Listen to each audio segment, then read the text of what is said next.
नमस्कार। बरसात का मौसम आमतौर पर परेशानी का सबब लेके आता है, लेकिन अगर एहतियातन पुख्ता इंतजाम किए जाएं तो उन्हीं परेशानियों से निजात मिल सकती है। देहरादून नगर निगम और नगर क्षेत्र का जो परिक्षेत्र है उसमें जल भराव, जल निकासी, सड़क, बिजली और अन्य नागरिक सुविधाओं को लेकर आज हम नगर निगम के लोकप्रिय महापौर श्री सुनील उनियाल गामा जी से बातचीत करेंगे। मैं स्टूडियो में आदरणीय उनियाल जी का स्वागत करता हूं। नमस्कार। देहरादून शहर की जो आबादी है लगभग 7 लाख के करीब है और प्रदेश का सबसे बड़ा नगर निगम होने के नाते चुनौतियां भी बहुत सारी हैं। आप जो हैं सुंदर दून, स्वच्छ दून को कैसे मूर्त रूप दे पा रहे हैं? सबसे पहले मैं दूरदर्शन और देहरादून वासियों का उनका धन्यवाद करता हूं कि समय समय पर उनका मार्गदर्शन भी मुझे मिलता है। इससे देहरादून का स्वरूप कैसे हो, देहरादून की जो हमारी समस्याएं हैं उन सब के समय समय पर देहरादून वासियों के सुझाव मुझे मिलते हैं और उसी के अनुरूप जो है हमारे 100 पार्षद देहरादून का ये जो हमारा 196.3 किलोमीटर का जो हमारा नगर निगम का क्षेत्र है उसमें लगभग 10 लाख की आबादी वाला क्षेत्र हमारा है और 100 पार्षद हमारे हैं। 100 पार्षदों के सहयोग से, जनता के सहयोग से इस देहरादून की नगर निगम की जितनी भी चुनौतियां हैं उनका हम जो है मिलजुल कर उसका समाधान करते हैं। अभी बरसात का समय है, बरसात के समय अभी हमारा कोविड की समस्या के साथ साथ डेंगू की समस्या इस देहरादून में ना हो, इसके लिए माननीय मुख्यमंत्री जी ने भी जागरूक अभियान चलाया है और माननीय मुख्यमंत्री जी ने रविवार को 15 मिनट का समय सभी देहरादून वासियों से, सभी प्रदेशवासियों से उन्होंने अनुरोध किया है कि डेंगू पे वार करने के लिए आप 15 मिनट का समय अपने घर के आसपास जो पानी इकट्ठा होता है, जहां लार्वा पनपता है जी। उसके लिए एक अभियान चलाया है। उसी अभियान में नगर निगम ने भी इस डेंगू की लार्वा ना पनपे, डेंगू गत वर्ष भयावह रूप लिया था, इस वर्ष वो डेंगू की समस्या देहरादून में ना हो, इसके लिए नगर निगम ने अभियान चलाकर अपने 100 के 100 पार्षदों को साथ लेकर और 10-10 वार्डों में हमने एक सघन अभियान चलाकर घर घर जाकर हमने एक जागरूकता अभियान चलाया है ताकि पानी कहीं इकट्ठा ना हो, लार्वा ना पनपे और ये डेंगू की समस्या देहरादून में उत्पन्न ना हो। जी सर, आपका जो है जो कोरोना काल का जो प्रारंभिक दौर था, शुरुआती दिनों में आपकी भूमिका को काफ़ी सराहा गया और किस प्रकार से इस वैश्विक महामारी से लड़ने में आप किसी हद तक कामयाब रहे और लोगों को ये संदेश दे पाए कि वास्तव में इस वैश्विक महामारी से लड़ने के लिए जन सहभागिता भी बहुत ज़रूरी है। देहरादून का सहयोग और जन सहभागिता इसमें सभी की रही है जी। कोरोना और कोविड के समय जो एक चुनौती भरा समय था उसको जो है प्रधानमंत्री जी ने लॉकडाउन करके, माननीय मुख्यमंत्री जी ने उत्तराखंड की सीमाएं सील करके और देहरादून नगर निगम ने इस अभियान को, कोरोना का जो वायरस है वो ना फैले, इसके लिए नगर निगम ने सैनिटाइज के माध्यम से 100 के 100 वार्डों में हमने अभियान चलाया है और जब जब हमें ज़रूरत हुई तो हमने बाहर से, उत्तर प्रदेश से गाड़ियां मंगाकर जो है पूरे 100 के 100 वार्डों में हमने एक महाअभियान, जिसमें 50-50 गाड़ियां हमने बाहर से मंगाई। 2 दिन हमने वो अभियान चलाया जिसमें एक वार्ड में एक दिन, पूरे दिन जो है हमारी नगर निगम की टीम के द्वारा, हमारे जितने भी पार्षद भाई हैं उनके द्वारा हमने 100 के 100 वार्डों में सैनिटाइज करने का काम किया ताकि ये कोरोना की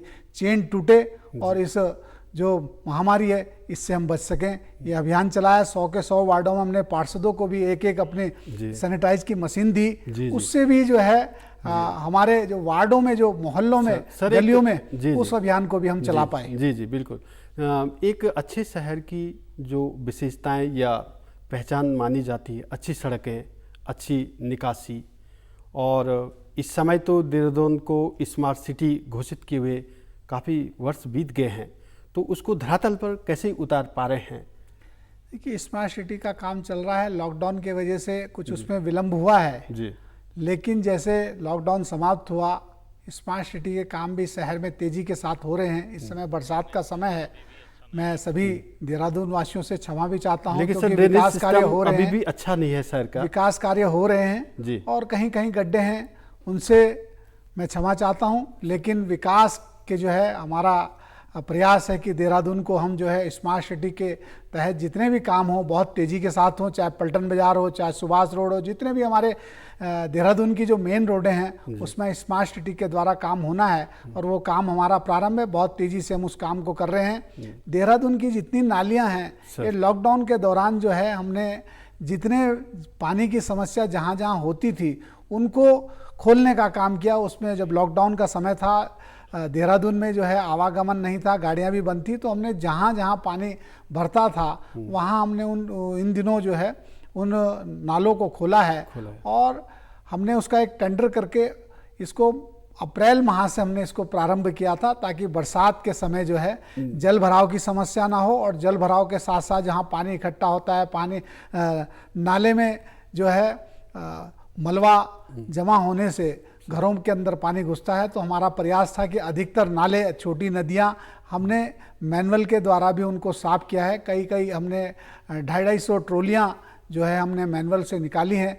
इसलिए जो लगता है कि बरसात के समय जो है नगर निगम ने जो काम नालियों के सफाई के लिए करना चाहिए था वो हमने मुस्तैदी के साथ किया है। जी सर, अभी दरअसल शहर में कुछ जो गिरासू भवन हैं इनको चिन्हित करने के लिए, ताकि कोई आपदा को होने से टाला जा सके, इसके लिए नगर निगम किस तरह के प्रयास धरातल में कर रहा है? देखिए, नगर निगम ने कुछ भवन जो है गिरासू भवन हमारे चिन्हित हैं और कुछ गिरासू भवन जो चिन्हित थे उनको नोटिस दिया गया था, लेकिन उस दौरान उन्होंने कुछ भवन ठीक भी कर लिए हैं। जो भवन ठीक हो गए हैं वो गिरासू भवन से जो है उनको जांच करके उनको बाहर निकाला गया है। जितने गिरासू भवन जो हैं जिनको गिराने की आवश्यकता है उसके लिए कार्रवाई चल रही है। उसमें जिला प्रशासन के द्वारा और मजिस्ट्रेट की जो व्यवस्था होती है उसमें भी काम चल रहा है। जी जी सर, जो शहर का वेस्ट मैनेजमेंट प्लांट है और जो शहर का कचरा लेके उसको डिस्ट्रॉय करने का, उसको समाप्त करने का जो एक प्रक्रिया है,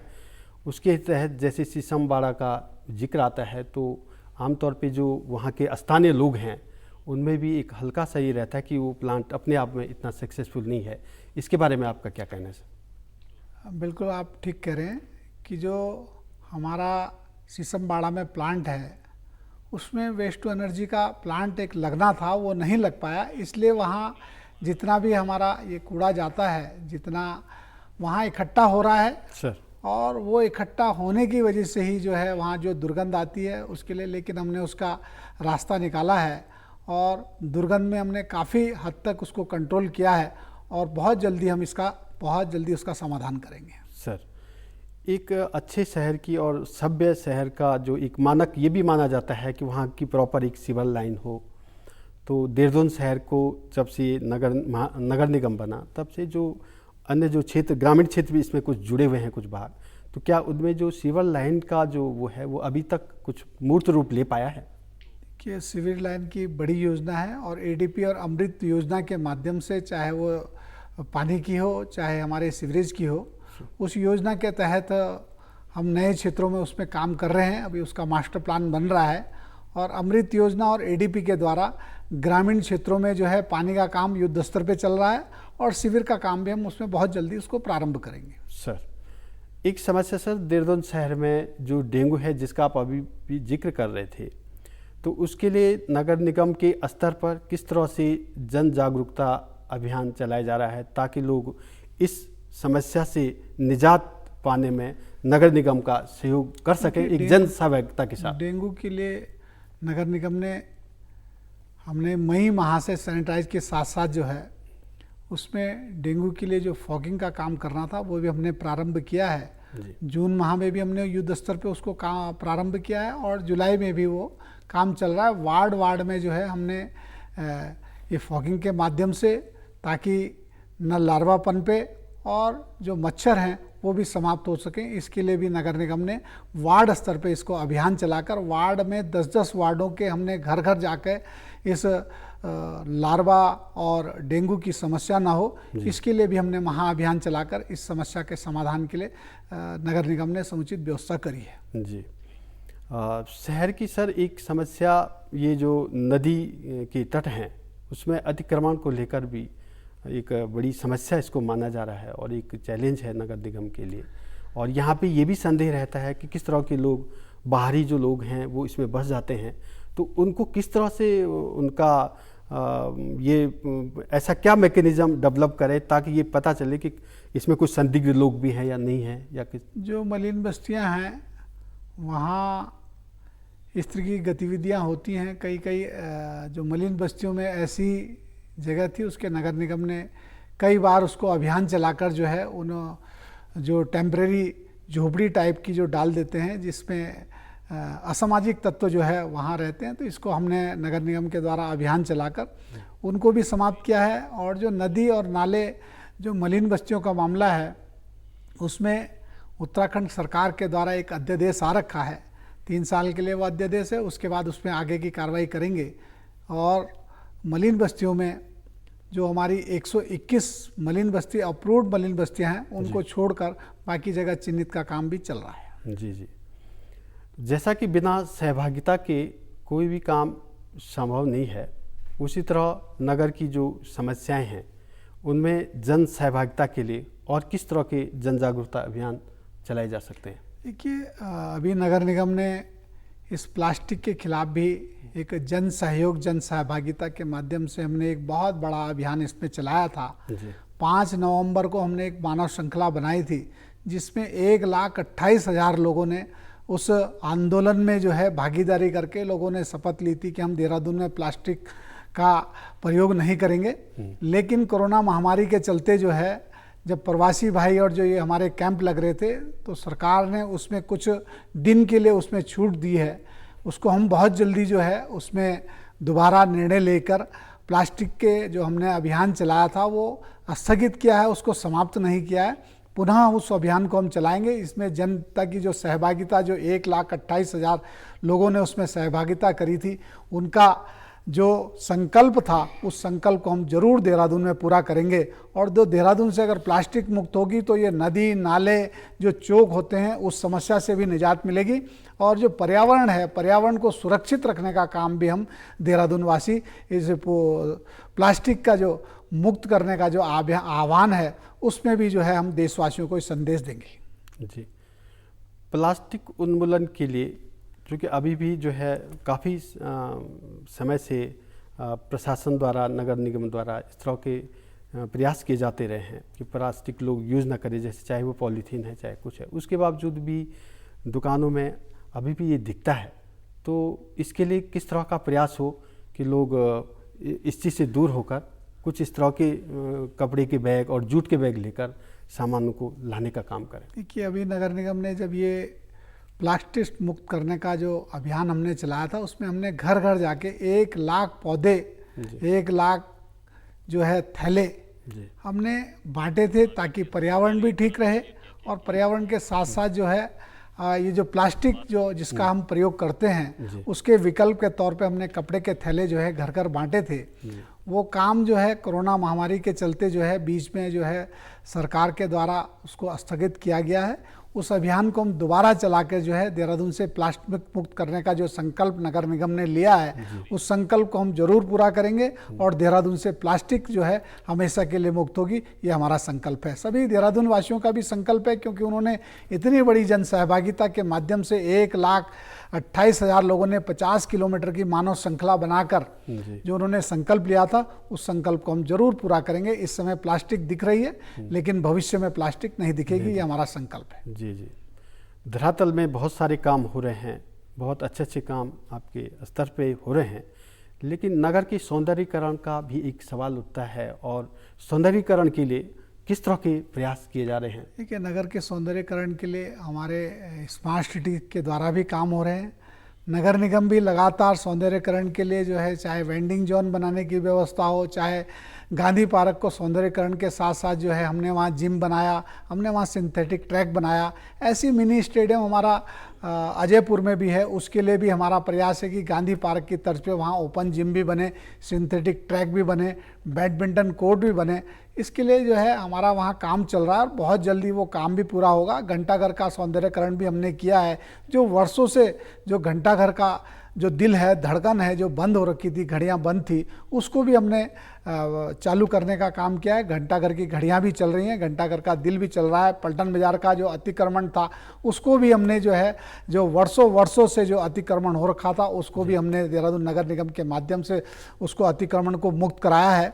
गांधी पार्क का चाहे हमने open gym, TSR gold open gym हमने वहाँ बनाया है, उससे भी जनता जो है अपना स्वास्थ्य भी फिट करते हैं और पर्यावरण को भी ठीक रखने का काम जो है देहरादून वासी कर रहे हैं। इसको तमाम चीज़ों को लेकर देहरादून की जो हमारी पहले स्मार्ट सिटी की हमारी 8 किलोमीटर की स्मार्ट रोड बननी थी, अब वो 65 किलोमीटर की स्मार्ट रोडें बन रही हैं।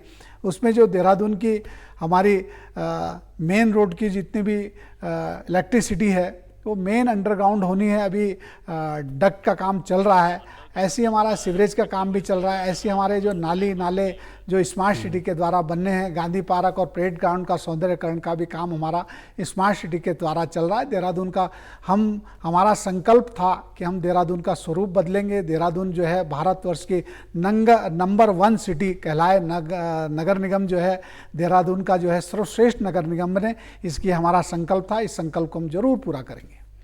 देहरादून शहर पूरी देश में, इवन पूरे विश्व में अपनी हरियाली के लिए बहुत प्रसिद्ध रहा है और अब जो बस्तियां बढ़ रही हैं, पेड़ पौधों की जगह कंक्रीट और ईंट कंक्रीट और सरिया की जो जंगल खड़े हो रहे हैं, उसको इसकी जो पुरानी एक पहचान थी जिसको कि लोग देहरादून की उस मोहपास में बन जाते थे, तो उस ग्रीनरी को, उस हरियाली को पुनर्स्थापित करने के लिए नगर निगम के स्तर पे किस तरह की धरातल है? अभी हमने हरेला पर्व मनाया है जी, और हरेला पर्व के साथ साथ जो है माननीय मुख्यमंत्री जी का हरेला पर्व एक दिन में हम मनाएंगे और लाखों वृक्ष जो है पूरे प्रदेश में एक दिन लगाएंगे।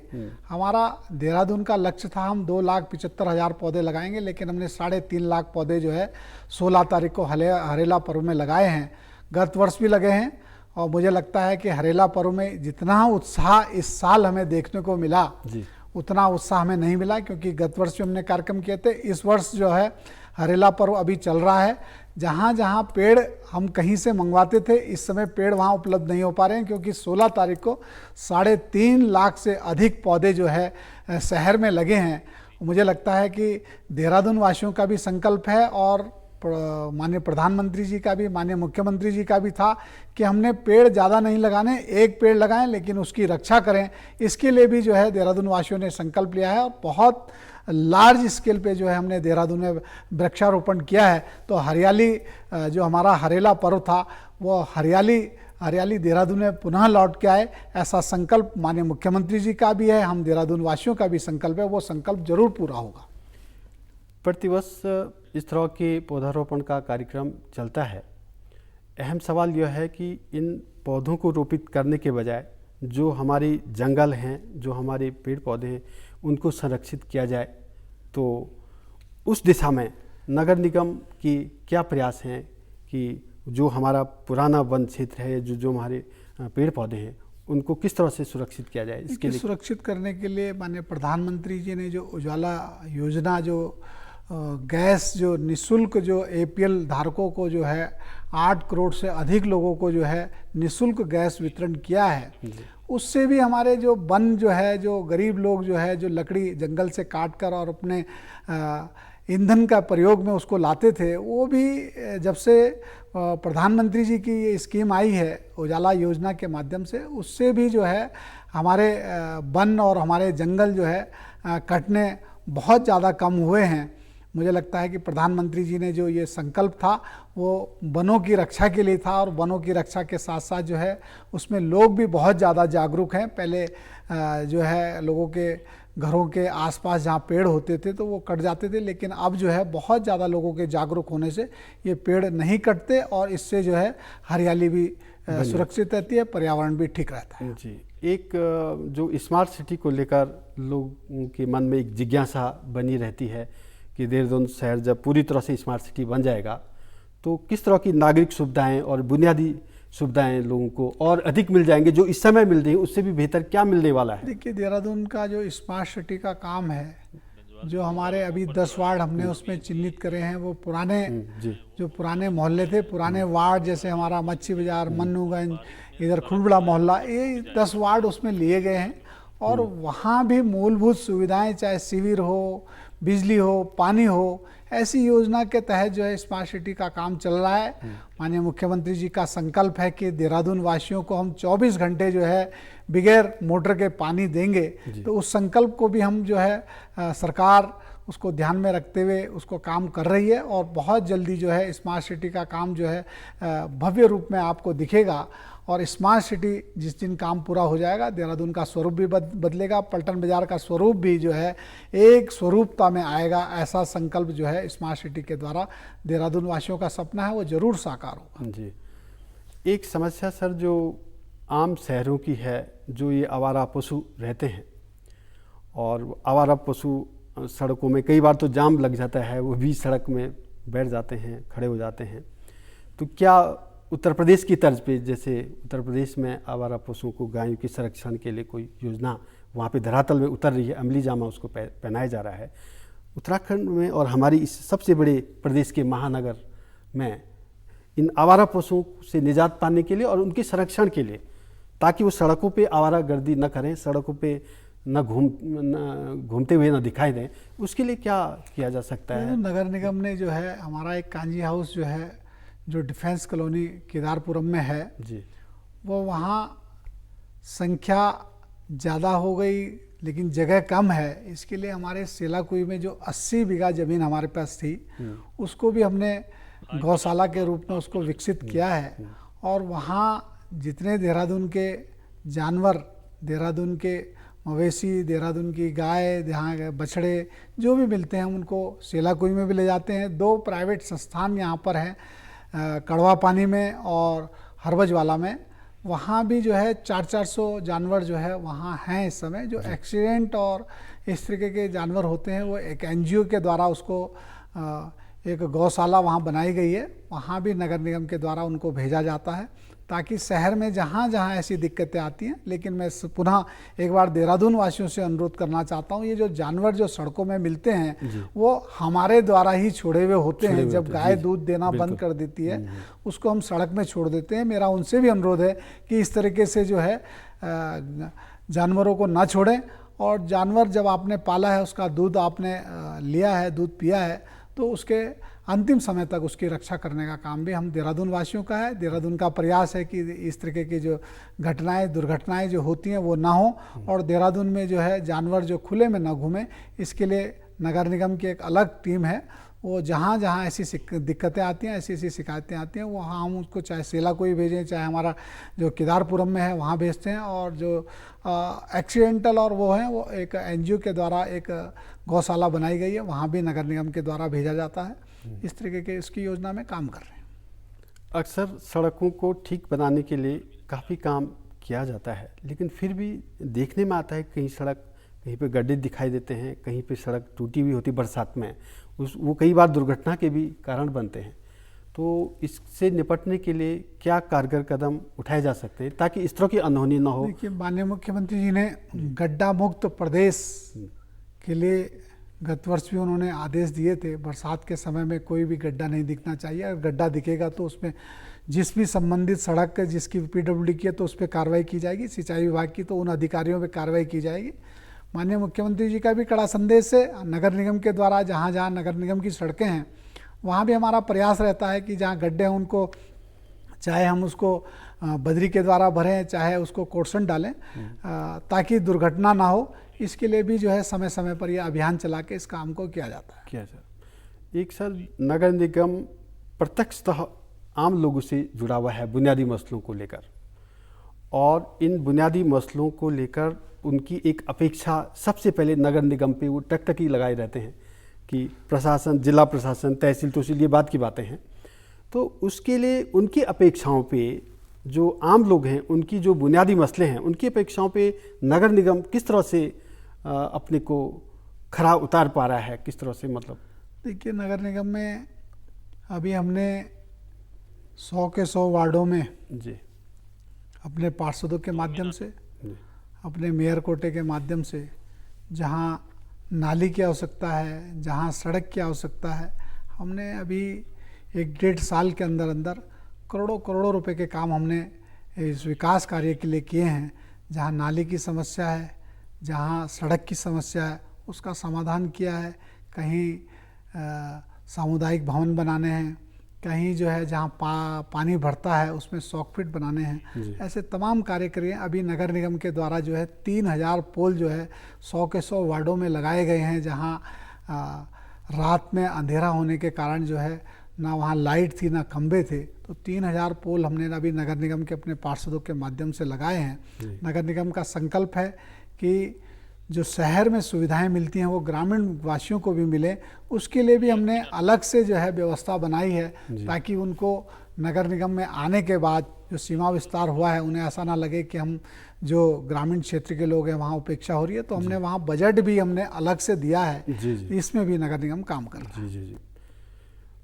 धन्यवाद सर, आपने बहुत अच्छा मार्गदर्शन किया लोगों का, और लोग इस चीज़ से समझ पाएंगे कि वास्तव में अपेक्षाओं और अपेक्षाओं पे खरा उतरने में जन सहभागिता की कितनी आवश्यकता होती है। मैं उम्मीद करता हूं कि हमारे दर्शकों को यह कार्यक्रम पसंद आया होगा। यह एक सच्चाई है कि प्रशासन और जनता की परस्पर सहभागिता से ही किसी भी समस्या का निराकरण हो सकता है। आज नगर निगम की समस्याएं और निराकरण विषय को लेकर जो यहाँ पे महापौर जी का सानिध्य प्राप्त हुआ, मैं उम्मीद करता हूँ कि आपको यह कार्यक्रम पसंद आया होगा। मैं एक बार पुनः महापौर जी का आभार व्यक्त करता हूँ। धन्यवाद। नमस्कार।